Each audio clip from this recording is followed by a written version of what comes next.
छत्रपती शिवाजी महाराज हे नाव कानावर पडताच प्रत्येक मराठी माणसाचा ऊर अभिमानाने भरून येतो.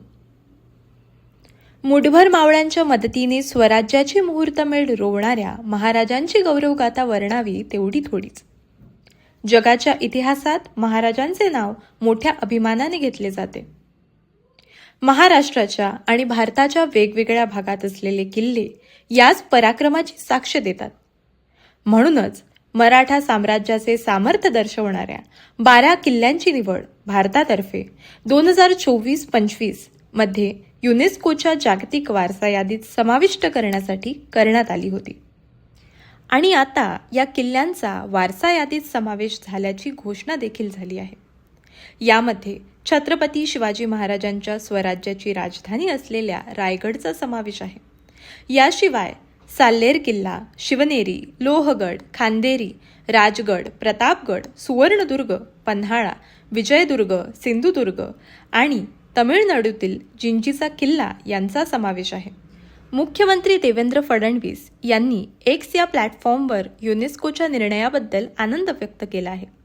ते लिहितात, मला हे सांगताना अतिशय आनंद होतो की संपूर्ण देशवासियांचे आराध्य दैवत रयतेचे राजे छत्रपती शिवाजी महाराज यांचे किल्ले वैभव असलेले 12 किल्ले हे युनेस्कोच्या जागतिक वारसा यादीत समाविष्ट झाले आहेत. अद्वितीय वैश्विक मूल्य म्हणून त्याचा आता समावेश करण्यात आला आहे. यात महाराष्ट्रातील 11 किल्ले रायगड, राजगड, प्रतापगड, पन्हाळा, शिवनेरी, लोहगड, साल्लेर, सिंधुदुर्ग, विजयदुर्ग, सुवर्णदुर्ग, खांदेरी तसेच तमिळनाडूतील एक जिंजी या किल्ल्याचा समावेश आहे, असं फडणवीस यांनी नमूद केलं. युनेस्कोच्या दर्जानंतर काय बदलतं? वर्ल्ड हेरिटेज कन्व्हेन्शन करारावर स्वाक्षरी करणारा प्रत्येक देश त्या देशातील ऐतिहासिक आणि दुर्मिळ साधन संपत्ती जतन करण्याचं वचन देत असतो. भारतात प्रामुख्याने ऐतिहासिक वास्तूच्या जतनासाठी पुरातत्व विभाग आणि नसेल तर राज्य सरकार काम करत असतं. कन्झर्वेशन आर्किटेक्ट सोनल चिटणीस करंजीकर सांगतात की हा दर्जा मिळवल्यावर या किल्ल्यांचे महत्त्व जगापर्यंत पोहोचण्यास मदत होईल. युनेस्कोच्या जागतिक वारसा यादीत या किल्ल्यांची नोंद झाल्यानंतर सगळ्या जगाला शिवरायांचं इतिहासातलं महत्त्व कळेल. जगभरातले पर्यटक या किल्ल्यांना भेट देतील.